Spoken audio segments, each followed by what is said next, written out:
Das Auftauchen des ersten Schamanen mag noch mehr oder weniger zufällig geschehen sein. Von da an aber wird Wissen gezielt gesammelt und weitergegeben. Der Schamane ist nun nicht mehr nur Heiler und Weiser, er wird zugleich zum Lehrer. Aber wer wird zum Schüler? Unser Gehirn verfügt über bestimmte Kapazitäten, die zu beherrschen durch die Zusammenfassung in sogenannte Chunks erleichtert wird. Damit bringt man Informationen auf einen einfachen Nenner, die in einem bestimmten Zusammenhang stehen, um sie einfacher im Kopf behalten zu können.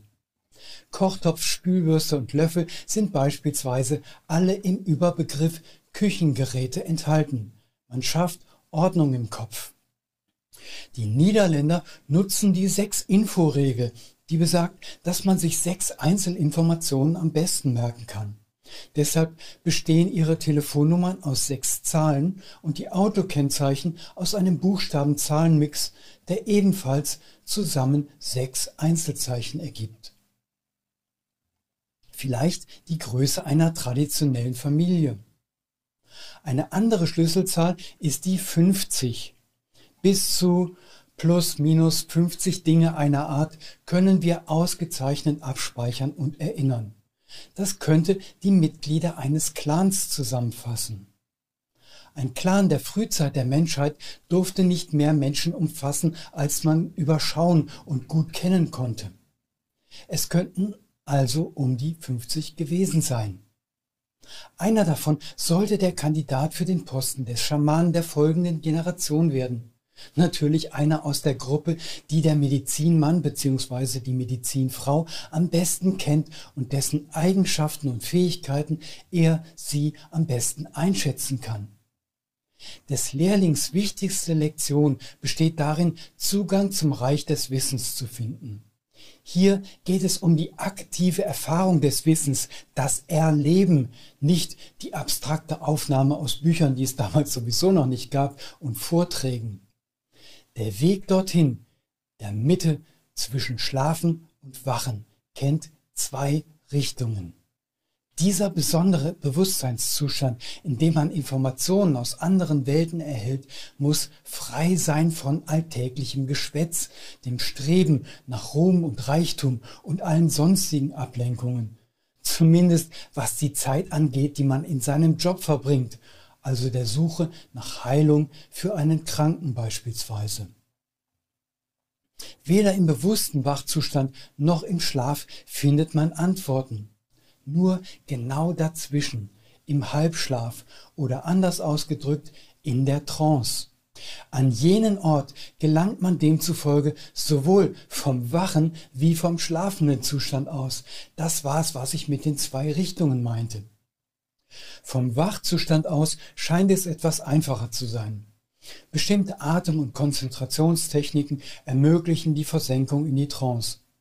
Auch Trommeln helfen, Tanz und Gesang. Monotonie langweilt den Geist, weshalb die Rhythmen zwar eindringlich, aber auch eintönig sein sollten. Wenn der Geist keinen Anknüpfungspunkt für ablenkende Gedanken findet, sich gleichzeitig aber auf den hypnotischen Rhythmus einstellt, öffnet er sich für Einflüsse aus der spirituellen Welt. Ohne diese Konzentration auf das Ungreifbare jedoch beginnt er sogleich, sich mit Belanglosem zu beschäftigen, mit Nachdenken über Alltägliches und die Einsicht Verstellendes, Wünsche und Sehnsüchte.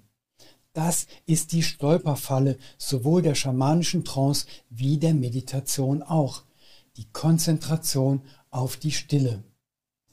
Doch wenn es einem von uns schon gelungen ist, warum sollte es anderen dann unmöglich sein?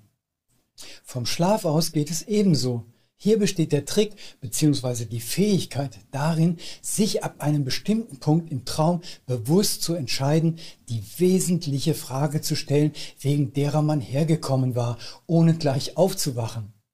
Schon nicht ganz einfach. Stellen Sie sich vor, Sie werden von einem plötzlich eintretenden Ereignis überrascht. Sie befinden sich auf einem Weg durch den Wald und plötzlich hören Sie das Brüllen eines Bären. Im Wachzustand sind Sie dann wirklich hellwach. Im Schlafzustand sollten Sie genau das vermeiden, denn sobald Sie wach sind, ist der Bär weg und damit die Chance, mit ihm zu kommunizieren. Dennoch gibt es auch hier Hilfen und Methoden. Eine davon wäre der Realitätstest. Machen wir den tagsüber so oft wie möglich, prägt er sich ein, wie jede andere Gewohnheit auch. Die Wahrscheinlichkeit wächst, dass wir ihn irgendwann einmal im Traum ausführen. Macht man etwas täglich dutzende Male, dann bleibt halt etwas davon hängen. Nur wird das Ergebnis im Traum anders ausfallen, denn in der gewohnten Wirklichkeit. »Kannst du mich mal zwicken?« bittet der Verblüffte seinen Freund im Scherz, um sich klarzumachen, dass etwas Unerwartetes jetzt tatsächlich geschieht. Ein selbst ausgeführter Realitätstest kann im Wachzustand zum Beispiel darin bestehen, den Zeigefinger in die Handfläche der anderen Hand zu bohren. Im Traum stellen wir dann fest, dass unser Finger, statt auf Widerstand zu stoßen, einfach durch die Hand hindurchgleitet. Das heißt, uns wird klar, wir träumen. Uns wird bewusst, dass wir uns nicht in der alltäglichen Realität befinden. Nun, da wir das erkannt haben, können wir üben, den Traum auch zu steuern. Was war das jetzt noch gleich, was ich hier wollte? Schon wären wir bei Stolperstein Nummer 2, dem Verlust der Intention im Traum. Jetzt wissen wir, dass wir träumen, haben aber vergessen, was wir träumen wollen. Eine simple Methode ist, sich im Wachen einen Zettel mit dem Auftrag in die Hosentasche zu stecken. Jedes Mal, wenn wir den Finger durch Handfläche-Test machen, holen wir den Zettel unmittelbar aus der Tasche und lesen, was draufsteht. Wir schaffen eine Handlungssequenz, die unlösbar miteinander verbunden bleibt, auch und gerade im Traum. Das prägt den Auftrag schon im Wachzustand ein, sorgt aber auch für einen Automatismus, der dann genauso im Traum greifen kann. Oh, mein Finger gleitet durch meine Hand, ich sollte meinen Auftragszettel lesen. Man sollte sich aber nicht verunsichern lassen, wenn das nicht sogleich funktioniert. Vielleicht stellen Sie im Traum fest, ups, ich habe die falsche Hose an, der Zettel ist jetzt in der Waschmaschine. Wenn Sie nichts anderes vorhaben, können Sie im Traum natürlich zur Waschmaschine gehen und ihn herausholen. Aber die Chance ist nicht gering, dass Sie unterwegs vergessen, was Sie mit dieser Waschmaschine eigentlich vorgehabt hatten. Außerdem kann Ihnen unterwegs noch immer ein Bär entgegenkommen und dann ist das Vorhaben sowieso nicht mehr im Fokus. Eine Alternative wäre es, die Frage oder den Auftrag auf die Handfläche zu schreiben.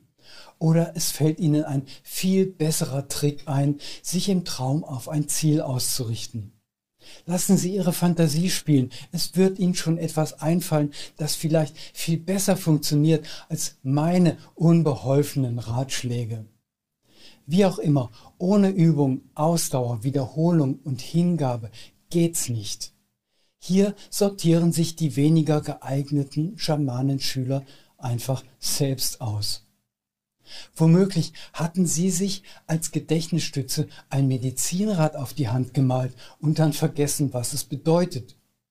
Nun, es ist ein wichtiges Hilfsmittel der Schamanen und kann den Eingang in die persönliche spirituelle Welt markieren. Einen genaueren Blick darauf werden wir im kommenden Teil des Schamanenvideos werfen.